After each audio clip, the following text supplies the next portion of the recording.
The conference room at the Riverside Hotel felt too warm with 32 family members packed inside, all buzzing with anticipation about dividing Grandpa's real estate empire.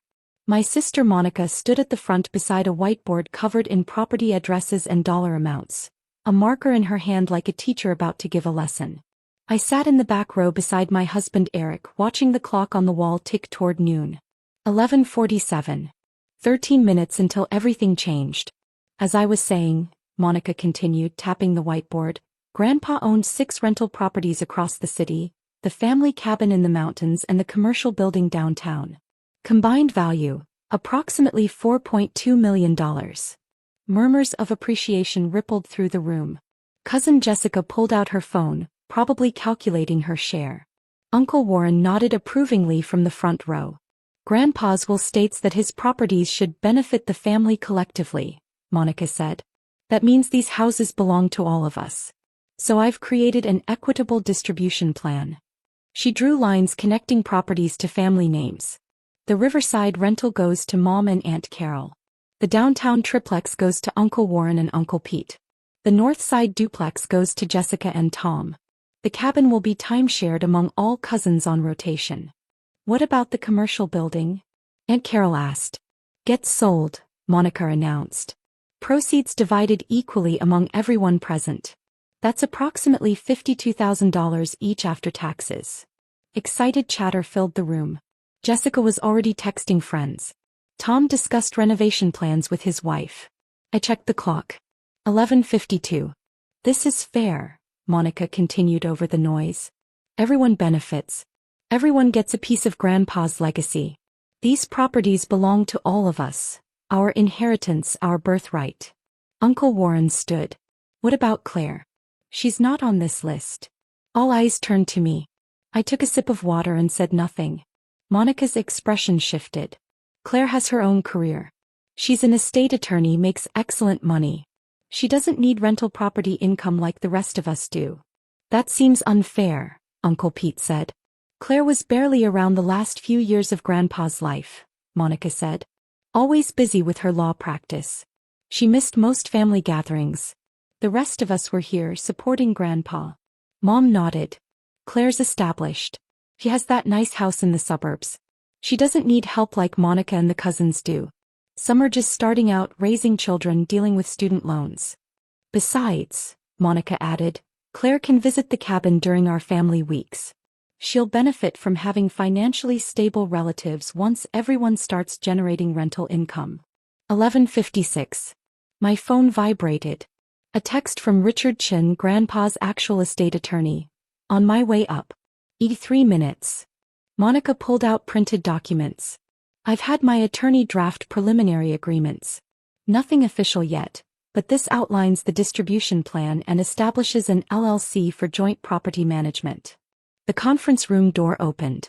Richard Chin entered carrying a leather briefcase, followed by Patricia Morrison, the trust administrator I'd worked with for 2 years. Both wore professional expressions. Monica's marker paused. Can I help you? I'm Richard Chin, your grandfather's estate attorney for 28 years. This is Patricia Morrison, trust administrator. We're here for the noon meeting regarding Harold Bennett's estate distribution. Noon meeting? Monica looked confused. We didn't schedule. I did, I said standing. Because Grandpa asked me to. The room went silent. Richard opened his briefcase. I know there's confusion about Harold Bennett's estate. I'm here to explain what's real. Monica frowned. What do you mean? I have his will. It says the properties go to the family. May I see it? Richard asked. Monica handed it over. Richard skimmed it. This will is from 2008. It was replaced by a full estate plan made in 2022. Replaced? Uncle Warren asked. Patricia stepped forward. In 2022, Harold created an irrevocable trust. It holds all 6 rentals, the cabin and the commercial building. It lists beneficiaries and clear rules. Mom went pale. A trust? He never told me. He told me, I said. I helped him create it. That's my job as an estate attorney. The room went silent. Richard pulled out the thick trust papers. Harold came to my office and asked for Claire as co-counsel. He wanted to protect his properties and avoid family fights. Claire is his granddaughter, Patricia said, but she's also a trained estate attorney. He trusted her expertise. Monica snapped. She manipulated him. Harold was fully competent, Richard said calmly.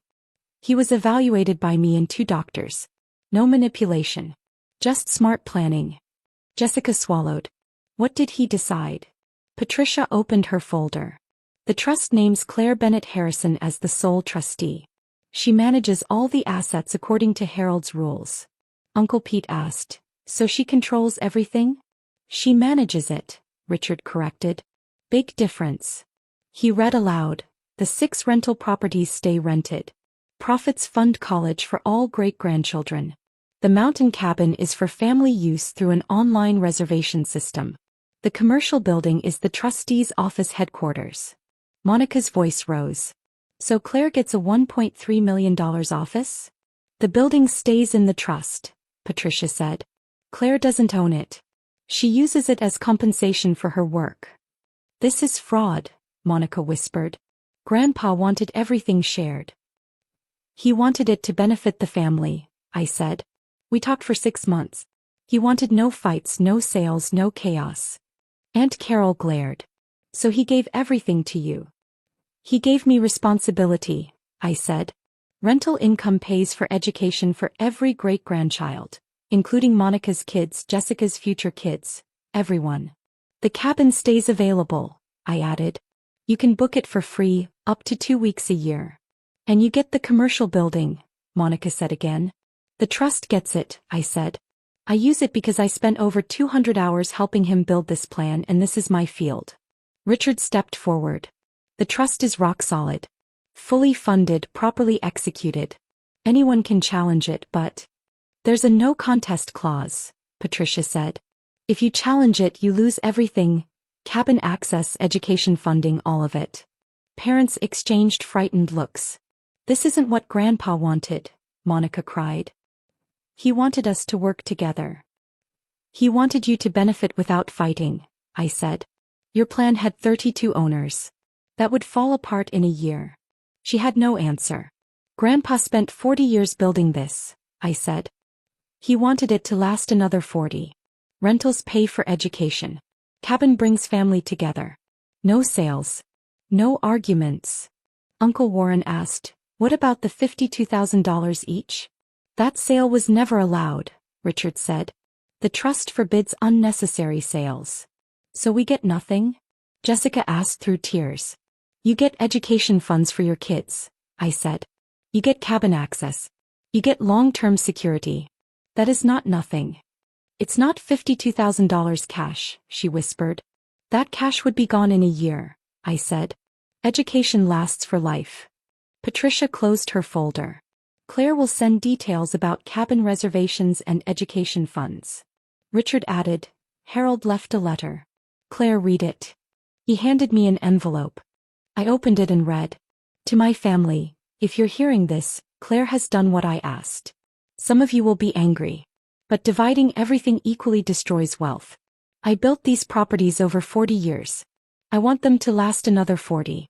Claire has the knowledge and loyalty to protect them. Use the cabin.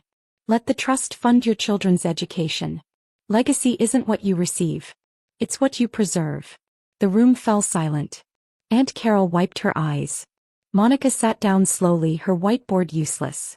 All that planning. 3 weeks, she whispered. I planned for 2 years, I said softly. Every Sunday. He knew exactly what he wanted. After Richard and Patricia left, the family sat in stunned silence. Can we still use the cabin? Tom asked. Absolutely, I said. Reservation system launches next week. 2-week blocks for all family members. No fees, just damage deposit. And education funding? Jessica asked. Applications open next month. Any great-grandchild pursuing higher education qualifies. Covers tuition, books, reasonable living expenses. That's actually generous, Uncle Pete said slowly. It's sustainable, I corrected. Rental properties generate $180,000 annually. Enough to fund multiple college educations while maintaining reserves. If we'd sold everything and divided it, that income stream disappears. Money gets spent. Then what does the next generation get? Monica looked up, mascara running. I thought I was helping. You thought what felt fair in the moment, I said gently. Grandpa thought about what would work for decades. That's why he created a trust. Mom approached as people gathered their things. Why didn't you warn us before Monica's presentation? Would you have listened? I asked. Or would you have accused me of manipulation? I needed Richard and Patricia here with legal documents to prove this was Grandpa's plan, not mine. I gathered my things. Cabin reservation info gets emailed Monday. Education fund applications in 30 days. The rental properties continue operating. You'll just notice college costs are covered for the next generation. Monica stood, wiping her eyes. I'm sorry. I really thought I was doing right. I know, I said. But Grandpa knew better. Eric and I left, walking into afternoon sunshine. My phone buzzed with texts, some grateful, some angry, most confused. That went well, Eric said. Documentation beats emotion every time, I agreed. The trust documents sat in my briefcase. Hundreds of pages of planning, legal protections, and Grandpa's vision. Monica's whiteboard had taken 3 weeks and 30 minutes to demolish. Grandpa's trust took 2 years and would last generations. The rental properties generated income for education. The cabin remained available for gatherings. The commercial building served as my office. And family members who thought properties should be divided? They learned that sometimes the best inheritance isn't ownership. It's stewardship. The trust proved what Grandpa knew. Lasting legacies aren't divided. They're protected. And he trusted me to do exactly that.